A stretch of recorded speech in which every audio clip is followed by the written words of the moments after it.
vaguely Pavlovian at this point. Everyone waiting for the ding. There it is.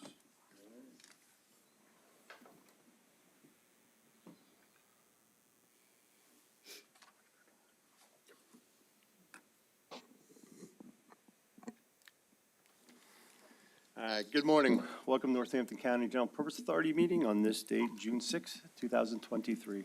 Sarah, will you please take roll? Mr. Anthony? Here. Mr. Dertinger? Here. Ms. Pearson? Here. Mr. Kraft? Here. Ms. Vargo Hefner? Absent. Mr. Donchez? Here. Mr. Colando? Here.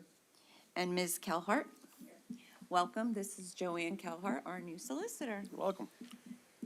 And then myself, Tina, and Dawn from DCED. Thank you, Sarah. All right, in your meeting packet, you got the minutes for the April 4th meeting. I need a motion to approve. Make that motion. Thank you, Ken. Second. I'll second. Thank you, Lance. Any questions on the motion? All right, seeing none, all in favor say aye. Aye. Opposed? Motion carries. All right, thank you. Public comment? All right, thank you. Hey, Ron, Treasurer's Report. Okay. Good morning, everybody. The Treasurer's Report is of May 31st, 2023. You'll see our balance sheet, the General Purpose Authority. We show current cash and cash equivalents of $450,116.68, giving us with the other fund balance a total assets of $832,681.49. Our liabilities is always the Rising Tide Community commitment of $350,000. So we had an ending balance, fund balance of $511,927.99, and we'll talk about income in the statement. But we show a year-to-date change of $29,246.50, which balances our liabilities then to $832,681.49. If you go to the next page, this is a general fund account year-to-date on May 31st, 2023. We're just showing revenues to date of $2,031.77. Some of the year-to-date expenses, including we did pay the audit services for $10,614.90. Gives us expenditures of about $31,278.27, and the net change year-to-date that is $49,246.50 as a minus.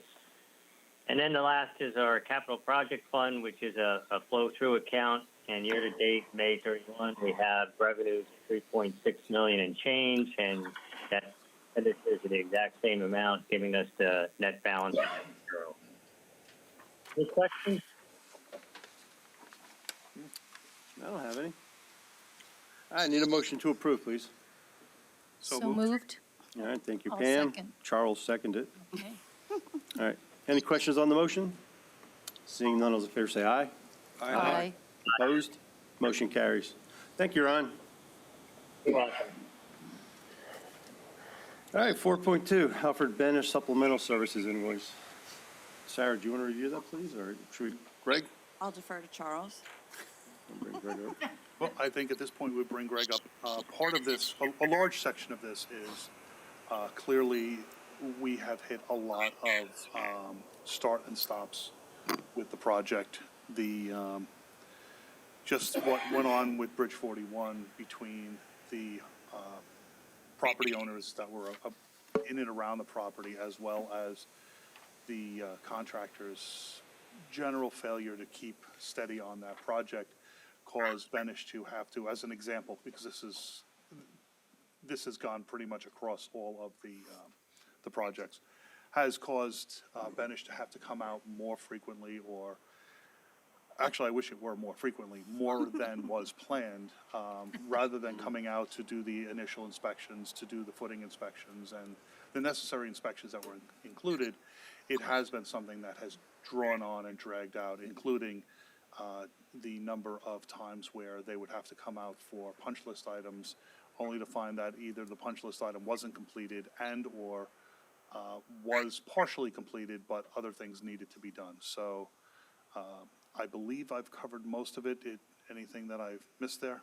No, that's Our correct. conversations. The only other thing that I'll add too is in our original PAA, the Project Administration Agreement, it was for 65 months, which expired back in May 2022. So we've kept working, even though it's been expired, because I thought maybe we could finish within our budget. But since we were out there more, as Charles was saying, for some of these inspections, we weren't able to make it through in that time. And obviously, we're beyond the May 22 time at this point anyway. So that's the only thing that I'll add as well. So the ask is for an additional total amount of $51,349.20. Correct. And that's to add to our budget, not dollars we spend already. Okay. This would be drawdown as they invoice us for additional works. Correct. I thank you for sticking with it, Greg. It's been a frustrating project. Yeah, no problem. For everyone. Yes, for everyone. I really have no comment. That would be positive. That makes it hard, right? All right.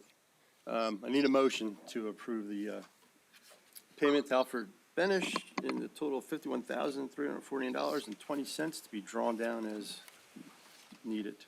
I'll make that motion. I'll make the motion. Thank you, Ken. Ron, thank you for seconding that.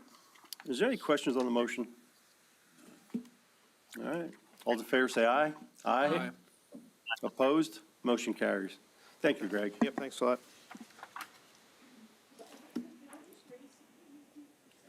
Sure.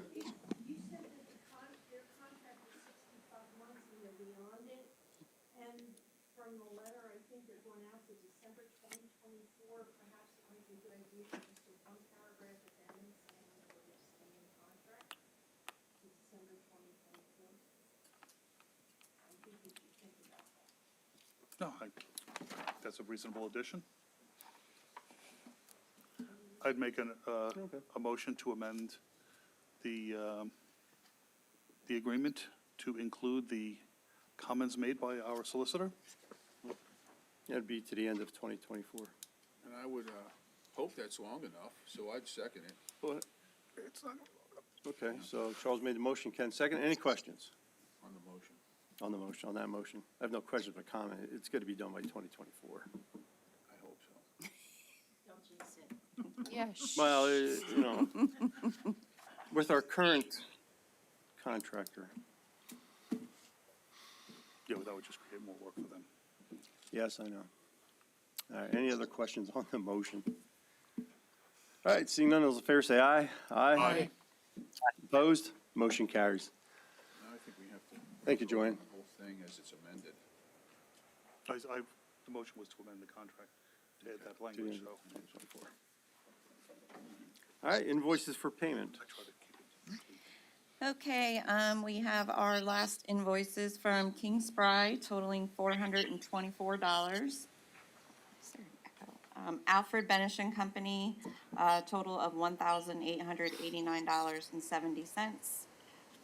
Watt Teeter bill for $224.50. We had an additional invoice from Riley and Company regarding the additional work they had to do for the P3 audit totaling $7,800.45. New Jersey Advanced Media was to publish the 2022 audit, $217.89. And then the second quarter administrative services payment to DCED for $15,786.97. For a total of $26,388.06. All right, thank you. And as always, the documentation is attached. Need a motion to approve invoices for payment. So moved. Thank you, Lance. Second? Second, I'll second. All right. everyone wanted to say. Thanks, Charles. Charles seconded. Any questions on the motion? All right, seeing none, those in favor say aye. Aye. Aye. Opposed? Motion carries. Invoices for payment, 4.3, that's for information only. No action is needed on that. I'm sorry, invoices paid to date. All right, bridge project. Come on, Greg, this meeting's going so well. Let's keep it going. Yeah, I'm doing my best here. So everybody have a copy of the status report? Spreadsheet? Okay, good. Start with Bridge 124. So we received final construction plans back, we approved them on May 10th, 2023, with conditional approval recommended.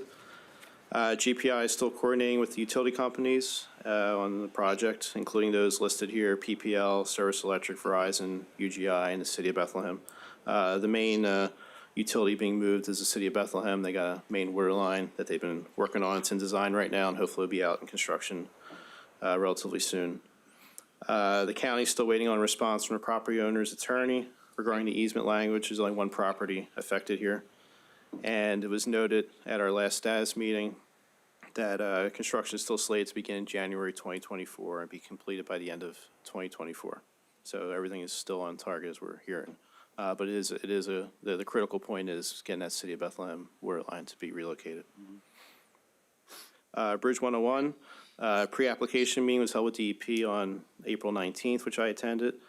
I attended a field meeting on May 23rd with GPI, and Mike Amelia attended as well to go over design criteria and scope for the rehab at the site. So GPI will be currently preparing a scope for us to review, and with some plans to start getting reviewed as well.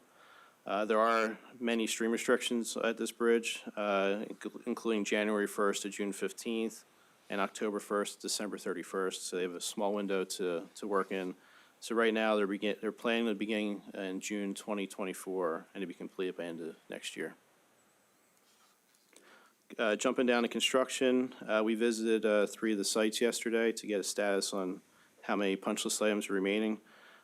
Bridge 41, there are currently 7 punch list items remaining, and the critical path right now is utilities being moved.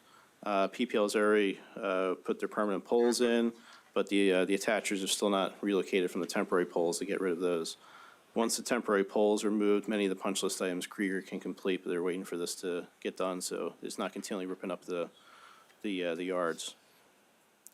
Bridge 54, there's 1 punch list item remaining. That's for an inlet up on Lower South Main Street. We're just waiting for it to rain basically to see if it's working or not. We've already reached out to PennDOT to see if they're okay with that, so we can close that one out. Bridge 195, there's only 1 punch list item remaining as of yesterday, and that's for paving the approaches on both ends. And then lastly, I don't have this in here, but on Bridge 184, that was being held up for a utility that was never relocated. We're beyond the point now where we're waiting for utilities because there could be a possibility that it's been worked out with the property owners. But there are 2 punch list items still remaining that were never completed, so I alerted Krieger of that yesterday. And that's just guide rail. There's 2 guide rail posts that are out of plumb. So since last meeting, we had 3 more final acceptances, bridges 210, 219, and 224. So it takes the final acceptance list to 19. There are 4 with substantial completion, I just noted, 41, 54, 184, and 195, and then 2 in design, that's 101 and 124. So we had a lot of movement since the last meeting, which is good. So any questions? Any questions for Greg? No. Yeah, thank you. Yep, no problem, thanks. New business, staff report, Sarah? Nothing new to report at this time. Any other business? All right, seeing none. Next meeting is Tuesday, July 11th, 2023, and Ron said he'll be here in person. Appreciate that, Ron. Right, I was getting ready to get in my car and try to get there, and now the meeting's over. All right, motion to adjourn, please. Thank you, Ken. All right, thank you all. Great day. You too. Actually, I won't be here. There you go. We'll put him right in the hot seat.